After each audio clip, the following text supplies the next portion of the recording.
गुरु प्यारी साध संगत जी, राधा स्वामी जी। गुरु प्यारी साध संगत जी, आज हम आपको जो साखी सुनाने जा रहे हैं वह एक सच्ची साखी है। एक आंटी ने सत्संग घर में मुझे बताई थी। एक बार एक पति पत्नी थे। बाबा जी उन्हें भजन सिमरन के लिए रोज सुबह 3 बजे उठा देते थे। दोनों मुंह हाथ धोकर भजन सिमरन करने बैठ जाते थे। पति तो 1-1.5 घंटे के बाद सिमरन से उठ जाते थे, लेकिन पत्नी भजन सिमरन को पूरा समय देती थी। उसका पति बहुत खुश होता था कि बाबा जी की दया से वह भजन सिमरन को पूरा समय देती है। वह इंतज़ार करता था कि वह कब सिमरन से उठेगी तो उसका पति उसके लिए चाय बनाकर उसे देता था। फिर वह दोनों इकट्ठे बैठकर चाय पीते थे और बाबा जी की बातें करते थे। ऐसे ही उनका जीवन चल रहा था। एक दिन पत्नी जब सुबह 3 बजे उठी तो उसने अपने पति को भी उठने को कहा, लेकिन वह नहीं उठा। शायद बाबा जी उसकी कोई परीक्षा ले रहे थे। उसने देखा कि उसकी सांस भी नहीं चल रही। पत्नी बहुत घबरा गई और रोने लगी। फिर पत्नी ने सोचा, अगर मैं अभी सब रिश्तेदारों को फ़ोन करूंगी तो सभी अभी आ जाएंगे और मेरा सिमरन रह जाएगा। उसने सोचा, पहले मैं अपना सिमरन कर लूं, फिर उसके बाद सभी रिश्तेदारों को फ़ोन करके बताऊंगी। उसने रोते रोते बाबा जी को माथा टेका और सिमरन करने बैठ गई।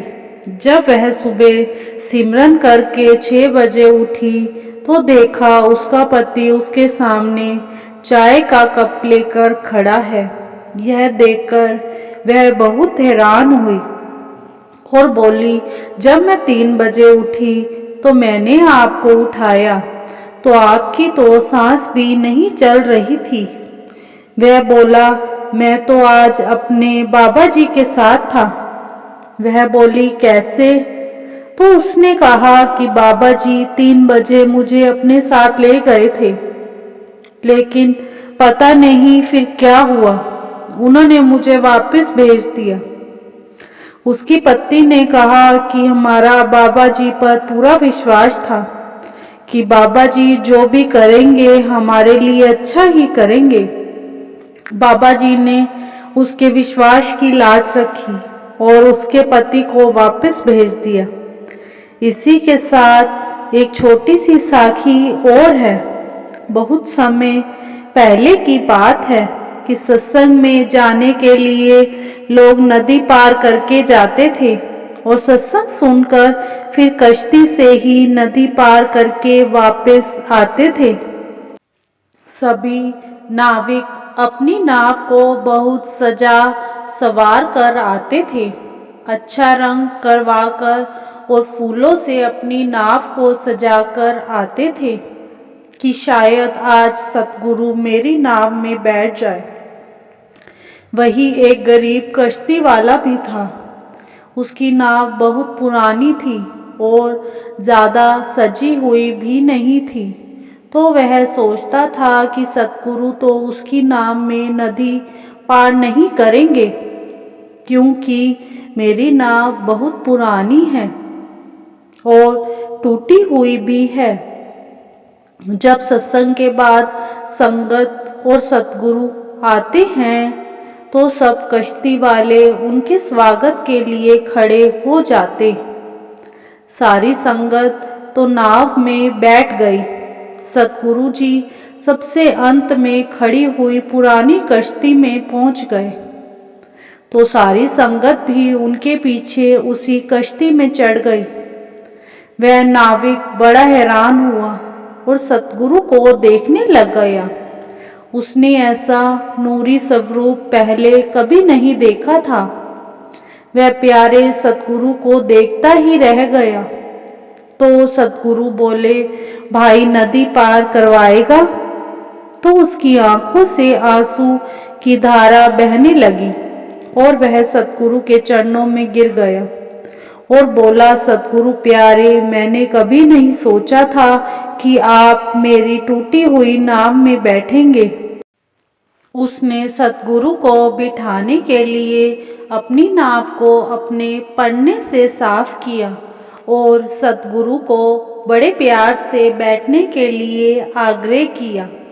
जब सतगुरु नाव में बैठ गए तो वह सतगुरु को देखता जाए और रोता जाए, क्योंकि उसने कभी सपने में भी नहीं सोचा था कि कभी सतगुरु उसकी नाव में बैठेंगे। सतगुरु को देखकर कुछ संगत भी उसकी नाव में आ गई। वह नाव को नदी में कभी इधर तो कभी उधर घुमाई जाए और सतगुरु के नूरी स्वरूप को देखता जाए और रोता जाए। काफी समय तक वह नदी में कश्ती को कभी इधर तो कभी उधर घुमाता रहा और सतगुरु के दर्शन करता रहा।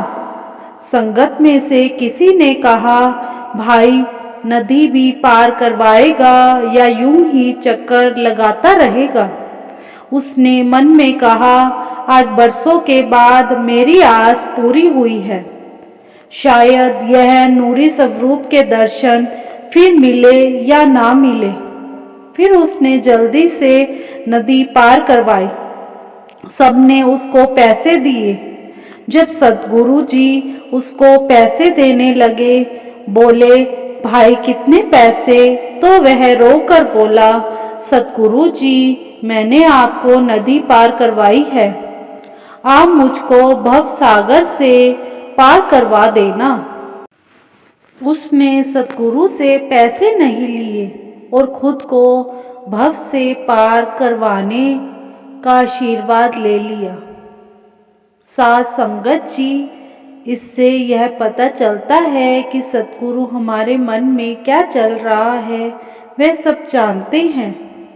जैसे एक गरीब नाविक को दर्शन देकर उसकी मुराद पूरी की, ऐसे सतगुरु सबको दर्शन दे और सबके मन की मुराद पूरी करे। पहले ब्यास दरिया डेरे से लगकर बहता था। एक दो बार नदी में कुछ हादसे भी हो गए थे। उन दिनों संगत ब्यास नदी के दूसरे किनारे से लंगर के लिए ईंधन काट कर लाती थी।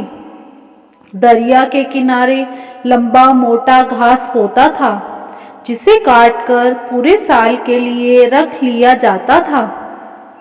संगत सुबह नावों में दरिया पार करके दूसरे किनारे पर जाती और घास काटकर नावों में भरकर शाम को लाती थी। हजूर खुद खड़े रहकर यह सेवा करवाते थे। कई बार घास लाते लाते रात के 11 बज जाते थे और कभी कभी पानी के बहाव, हवा के रुख और ज़्यादा वजन भर लेने से नावों को लाने में बड़ी तकलीफ होती थी। हजूर खुद रात को देर तक बैठे रहते थे। एक बार इसी तरह बहुत देर हो गई। एक सेवादार ने आकर अर्ज किया कि हजूर, दरिया में पानी का जोर था, नाव लाने में बहुत देर लग गई। दरिया की वजह से बहुत परेशानी होती है। इस पर हजूर ने फरमाया, चलो कोई बात नहीं, अगर बाबा जी की मौज हुई तो दरिया हट जाएगा और सूखा इस तरफ हो जाएगा।